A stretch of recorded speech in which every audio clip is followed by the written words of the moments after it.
अस्सलाम वालेकुम my YouTube family, कैसे हैं आप सब लोग। उम्मीद करती हूँ जी सब बिल्कुल ठीक ठाक होंगे। मैं भी बिल्कुल ठीक हूँ, अल्लाह का शुक्र है और अल्लाह ताला से यही दुआ है कि आप लोग जहाँ रहें खुश रहें आबाद रहें। काफ़ी दिन के बाद आज मैं व्लॉग बना रही हूँ, बल्कि मेरा ख्याल है कि पूरे शायद एक वीक के बाद दोबारा से व्लॉग बनाना शुरू किया है मैंने। उसकी कुछ वजूहात थी, कुछ रीज़न्स थी, कहाँ पे बिज़ी थी मैं आप लोगों के साथ शेयर करूँगी। और कुछ मतलब 2-3 दिन से तबीयत बहुत ज़्यादा डाउन थी, उसकी वजह से मतलब कुछ भी मेरा शूट करने को दिल नहीं कर रहा था। एकदम से वेदर भी चेंज हो रहा है, गर्मी भी आ रही है, रमज़ान भी है, आपको पता है रमज़ान में रोज़े रखने की वजह से कुछ वीकनेस भी बॉडी में आ जाती है। और कुछ घरेलू परेशानियाँ चल रही थी, कुछ ऐसी रीज़न्स थी कि मतलब जिनकी वजह से भी मतलब माइंड थोड़ा-सा अपसेट था और मैं कोई भी व्लॉग जो है वो शूट नहीं कर पा रही थी, इवन कि कोई वीडियो भी नहीं बना पा रही थी। मैं कोशिश काफ़ी ज़्यादा कर रही थी, लेकिन मेरी तबीयत एकदम से इस तरह की थी, अजीब-सी थी कि मैंने मतलब कुछ भी करने को दिल नहीं कर रहा था। आज भी बहुत मुश्किल के साथ मैंने इस तरह से यूँ कैमरा उठाया है और आप लोगों के सामने आके गपशप करने लगी हूँ। बाकी जी, सबसे पहले आप लोग मुझे बताएँ आप लोगों का रमज़ान कैसा जा रहा है? अल्हम्दुलिल्लाह रोज़े कैसे जा रहे हैं? और माशाल्लाह से रमज़ान गुज़र गया हाफ़ और हाफ़ का अब आगे स्टार्ट हो गया, मतलब सेकंड अशरा चल रहा है, तो अल्हम्दुलिल्लाह बहुत अच्छा गुज़र गया है। पहले मेरा ख़्याल है जो 13-14 रोज़े हैं वो तो इसी तरह से बारिशों में मेरा ख़्याल है कि हर एरिया में बारिश हो रही है, हर सिटी में बारिश हो रही है। रमज़ान बहुत अच्छा सबका गुज़रा था। अब 2 दिन से थोड़ी-सी गर्मी होनी शुरू हुई है और कुछ तबीयत भी मतलब शायद गर्मी की वजह से या रमज़ान की वजह से मैदे में थोड़ी बहुत गर्मी हो जाती है। आप लोग कोशिश किया करें कि ज़्यादा से ज़्यादा पानी यूज़ करें। मैं भी कोशिश करती हूँ जितना हो सकता है उतना पी रही हूँ, लेकिन ये है कि फिर भी कहीं थोड़ी बहुत कमी रह जाती है। ख़ैर जी, अल्हम्दुलिल्लाह मेरा रमज़ान बहुत अच्छा गुज़र रहा है। बाकी आप सब लोगों का कैसा गुज़रा है, आप लोग मुझे ज़रूर बताइएगा। और सेकंड बात मेरी तबीयत की, तो अल्हम्दुलिल्लाह अब मैं काफ़ी ज़्यादा बेहतर हूँ। आज कुछ मच बेटर फ़ील कर रही थी, मेडिसिन ली है मैंने, तो उसकी वज़ह से तबीयत जो है वो थोड़ी-सी सेटल्ड हुई थी, थोड़ी-सी मतलब ठीक हुई थी। तो मैंने कहा कि मैं थोड़ा-सा आप लोगों के साथ गपशप कर लेती हूँ। प्रॉपर व्लॉग तो नहीं होगा इसमें, कुछ ज़्यादा नहीं आप लोगों के साथ शेयर कर पाऊँगी। कुछ थोड़ी बहुत रूटीन है, कुछ 1-2 क्लिप्स हैं वो मैंने मतलब बना के रखे हैं, वो आप लोगों के साथ शेयर करूँगी। और थर्ड वन जो था कि मतलब जो रीज़न थी पिछले कुछ दिन व्लॉगिंग ना करने की, कोई भी वीडियो ना शूट करने की, कोशिश करती हूँ कि हफ़्ते में 1 आध व्लॉग तो बना ही लेती हूँ, 1-2 बना लेती हूँ, लेकिन काफ़ी दिन से कुछ भी बना नहीं पा रही थी। उसकी रीज़न ये थी कि मेरे ताया-अब्बू हैं, मतलब रिलेटिव्स में से मेरे बहुत क्लोज़ हैं, हम उन्हें लाला जी कहते हैं।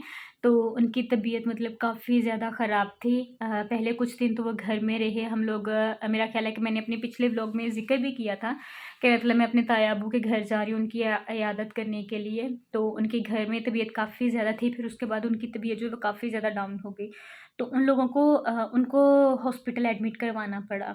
तो बस जी, वहाँ पे मतलब उनकी काफ़ी ज़्यादा तबीयत ठीक नहीं थी। अल्हम्दुलिल्लाह अब कुछ बेहतर हैं, वो घर आ गए हैं, उन्हें छुट्टी हो गई है। तो लेकिन जितने दिन वो हॉस्पिटल में रहे, 4 दिन 5 दिन, तो वो काफ़ी ज़्यादा टेंस डे थे, हमारे लिए काफ़ी ज़्यादा परेशानी वाले दिन थे, क्योंकि वो हमसे बहुत प्यार करते हैं और हम उनसे बहुत बहुत ज़्यादा प्यार करते हैं। काफ़ी ज़्यादा क्लोज़ हैं, स्पेशली मेरे बहुत ज़्यादा क्लोज़ हैं। तो मैं काफ़ी ज़्यादा परेशान थी उनके लिए, स्टिल अभी तक हूँ। अल्लाह ताला से यही दुआ है कि वो जल्दी से ठीक हो जाएँ, अल्लाह ताला उन्हें सेहत दे दे। लेकिन आप सब लोग भी उनके लिए दुआ कीजिएगा, स्पेशली रमज़ान में कहते हैं कि पता नहीं किसकी दुआ कबूल हो जाए, तो स्पेशली आप लोग भी दुआ कीजिएगा कि वो ठीक हो जाएँ, अल्लाह ताला उन्हें सेहत और तंदुरुस्ती दे दे। उनके लंग्स में थोड़ा-सा इन्फेक्शन है, तो उनका इन्फेक्शन जो है वो दूर हो जाए, प्रॉपर मेडिसिन उनकी चल रही है। तो हॉस्पिटल की यही रूटीन थी कि मतलब मैं इफ्तार के बाद जाती थी और फिर मैं सहरी के टाइम आती थी। आके थोड़ा बहुत सोना, फिर 10 बजे उठ जाना, घर की रूटीन थे, घर के वही काम-शाम सारे चलते रहे। तो इसलिए माइंड जो था वो काफ़ी ज़्यादा अपसेट था, तो इसलिए मैं कुछ भी मतलब उन दिनों में शूट नहीं कर सकी, मेरा कुछ करने को दिल नहीं करता था। उसके बाद वो ऐसी टेंशन थी कि मतलब मेरी अपनी तबीयत ख़राब हो गई। स्टिल आपको मेरे गले से अभी भी लग रहा होगा कि मतलब मेरी तबीयत डाउन है, तो बस ऐसे ही कुछ रहा, तो उस वजह से मैं कोई भी व्लॉग नहीं शूट कर सकी। तो इंशाल्लाह ताला आप लोग दुआ कीजिएगा उनके लिए कि अल्लाह ताला उन्हें सेहत दे, वो जल्दी से ठीक हो जाएँ ताकि हम लोग अपनी रूटीन में वापस आ जाएँ।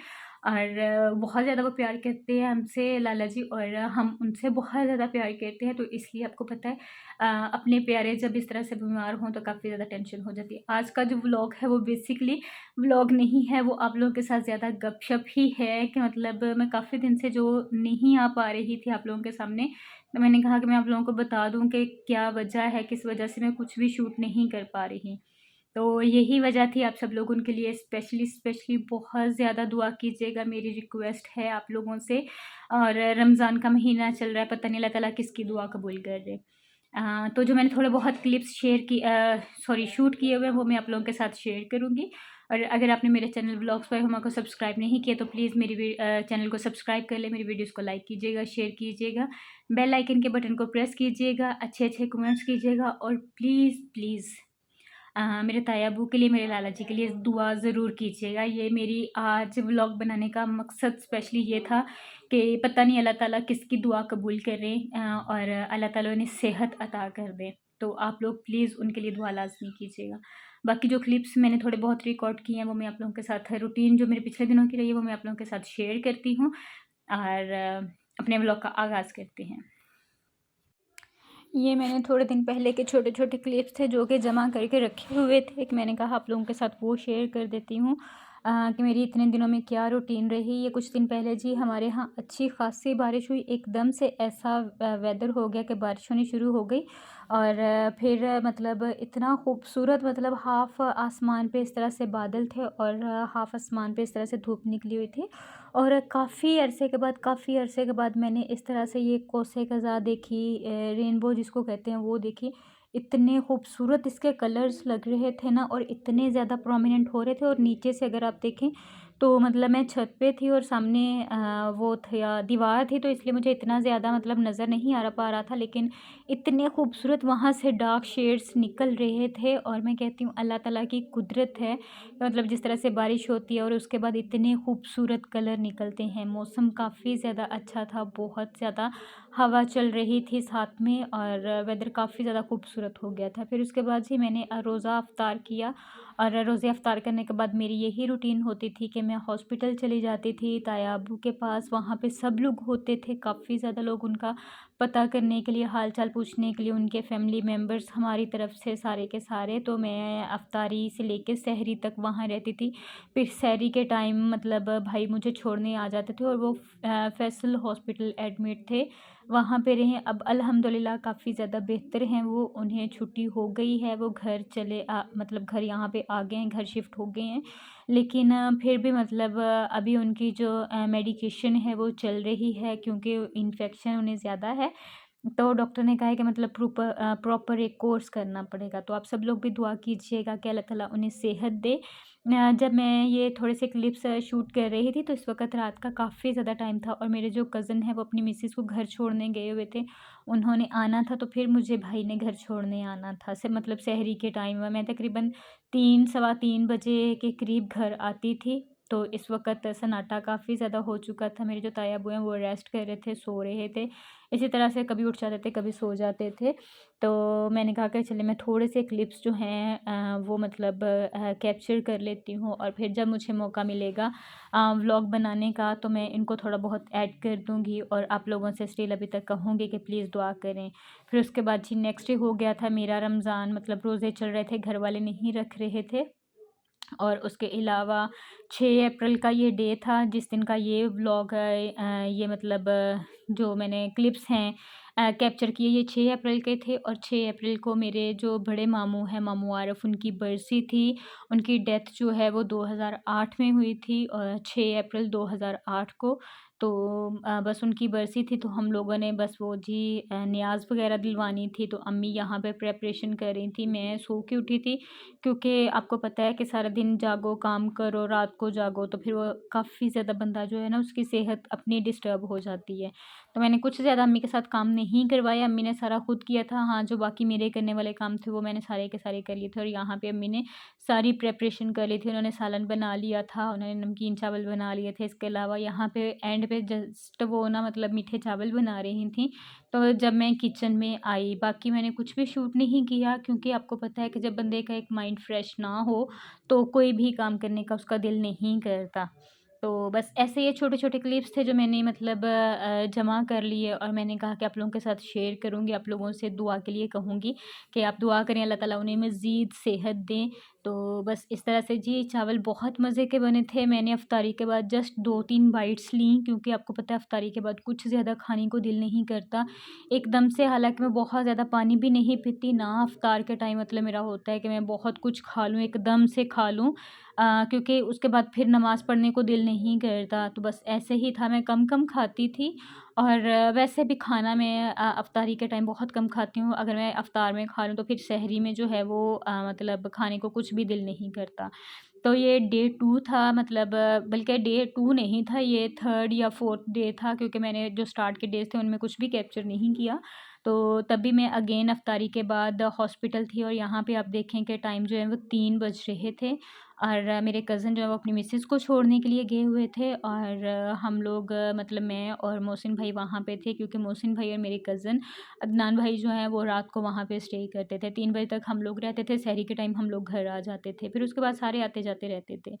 तो बस जी इस तरह से है, ये सहरी का टाइम था और इस वक़्त देखें कि मतलब सारी शॉप्स जो हैं वो बंद हो चुकी थी। फिर कज़न आ गए तो भाई मुझे घर छोड़ने के लिए आ गए। मैंने कहा मैं आपको दिखाती हूँ रात के टाइम कैसा मंज़र होता है। अगर आप सिटी एरिया में होते हैं तो फिर आपको कोई मसला नहीं होता। आप रात के 2 बजे घर आ रहे हो, 3 बजे घर आ रहे हो तो मतलब इतना मसला नहीं होता। अगर आपने यहाँ से कहीं दूर जाना हो आस-पास के एरिया में तो फिर मतलब मुश्किल होता है कि मतलब इस टाइम पे आप ट्रैवल नहीं कर सकते। लेकिन हम लोग मेन सिटी में रहते हैं तो इसलिए हमारे लिए इतना ज़्यादा मुश्किल नहीं है और यहाँ पे भाई जो हैं वो मुझे घर छोड़ने आ रहे थे और ये सहरी का टाइम था और बाहर का मौसम काफ़ी ज़्यादा अच्छा था क्योंकि इस वक़्त एक ठंडी-ठंडी सी हवा चलती है, जो कि जब बॉडी में जाती है तो बहुत ज़्यादा वो एक फ्रेशनेस सी फ़ील होती है, फ्रेश एयर जिसको कह सकते हैं। जैसे वो कहते हैं ना कि मॉर्निंग वॉक जो होती है वो सेहत के लिए बहुत अच्छी होती है, तो मुझे सेम इन डेज़ में यही फ़ील हो रहा था कि मतलब जब हम लोग 3 बजे आते थे तो एक तो माहौल बहुत ज़्यादा पुरसुकून होता था। ठंडा-ठंडा वेदर था, उन दिनों में बारिशें हो रही थीं, तो उसकी वजह से भी ठंडक थी और वैसे भी एक बहुत अच्छी-सी फ्रेशनेस थी। तो बस जी मैं घर आ गई थी और अल्हम्दुलिल्लाह अब मेरे ताया अब्बू को छुट्टी हो चुकी है, वो घर जा चुके हैं। काफ़ी ज़्यादा मच बेटर हैं लेकिन आप लोग फिर भी दुआ कीजिएगा और ये आज का डे था जब मैं सुबह उठी तो फिर उसके बाद मेरा रोज़ा था और फिर मैंने जो मतलब घर के रूटीन के काम होते हैं वो सारे किए, बर्तन वॉश किए, फिर मैं उनको साफ़ करके तो उनको कैबिनेट्स में रख रही थी। अपने रूटीन के जो मेरे करने वाले काम होते हैं वो मैं कर रही थी। फिर उसके बाद मेरी बाजी आ गई थी जो मेरी हेल्पर हैं, तो वो काम-शाम घर के कर रही थीं। उनसे काम करवाए, फिर मैंने डस्टिंग की और फिर उसके बाद दोपहर का खाना बनाया क्योंकि मेरी अम्मी का और मेरे नाना अब्बू का रोज़ा नहीं होता। इसलिए मेरी अम्मी बीपी की पेशेंट है, वो रोज़े नहीं रख सकतीं और मेरे नाना अब्बू जो हैं मतलब वो वीक हैं, उनकी एज काफ़ी ज़्यादा, तो इसलिए हम लोग कहते हैं कि उनके लिए काफ़ी मुश्किल है। तो उन दोनों के लिए फिर मैंने खाना बनाया और फिर उसके बाद मैंने थोड़ी बहुत रेस्ट की। क्योंकि रोज़े के साथ अगर आप उठ जाते हो, टाइमली उठ जाते हो, तो फिर मेरा ख़्याल है कि डे टाइम में आपको थोड़ी-सी रेस्ट की ज़रूरत होती है अगर आप घर के काम करते हो। और वैसे भी जो नेक्स्ट 2 डे हैं, वो साथ में घर के काम काफ़ी ज़्यादा करने वाले होंगे क्योंकि जो मेरी हेल्पर आपी हैं, वो क्रिश्चियन हैं और उनकी कल ईद है, ईस्टर है, उनका त्योहार है, तो वो 2 दिन जो हैं उनका ऑफ है, वो छुट्टी पे हैं। तो 2 दिन जो है वो मुझे साथ में घर के काम भी करने पड़ेंगे और जो मेरी डेली रूटीन के काम होते हैं वो भी करने पड़ेंगे। किचन को भी देखना पड़ेगा, सफाई भी करनी पड़ेगी, कपड़े प्रेस भी करने पड़ेंगे और डस्टिंग भी करनी पड़ेगी, तो सारे के साथ में रोज़ा भी होगा तो सारे के सारे काम करने पड़ेंगे। बस जी ऐसे ही है। तो यहाँ पे जी मैं मतलब अपनी चीज़ें वग़ैरह समेट के तो वो फ्री हो गई थी। फिर आज दोपहर में जो खाना बना था वो बने थे आलू मूँगरे, जो कि काफ़ी ज़्यादा मज़े के मुझे स्पेशली बड़े पसंद हैं क्योंकि एक ये और एक करेले हो गए और ये ऐसी थोड़ी-सी मतलब वेजिटेबल्स जो हैं जिनमें मतलब थोड़ा-सा मीठी-मीठी नहीं बनती, थोड़ी-सी और तरह की बनती हैं। तो बस जी मैं दोपहर का खाना फिर घर वालों को बना के दिया और फिर उसके बाद मेरी इफ्तारी का टाइम हो गया था। मैंने जस्ट अपने लिए शेक बनाया, सेवइयाँ बनाई हुई थी अम्मी ने और रोल वग़ैरह जो हैं वो हम लोगों ने बाज़ार से मँगवा लिए थे। और फिर उसके बाद जी हम लोग आगे ताया अब्बू के घर उनकी इयादत के लिए, उनका हाल-चाल पूछने के लिए कि अब उनकी तबीयत कैसी है। तो बस जी ये मेरे पूरे 1 वीक की रूटीन थी जो मैंने कहा मैं आप लोगों के साथ शेयर कर देती हूँ कि मैं सारा वीक जो है वो क्या करती रही, क्या नहीं करती रही। तो अगर आपको मेरा ये वाला व्लॉग पसंद आया तो प्लीज़ लाइक कीजिएगा, शेयर कीजिएगा, अच्छे-अच्छे कमेंट्स कीजिएगा और दुआओं में स्पेशली याद रखिएगा। टेक केयर, अल्लाह हाफ़िज़।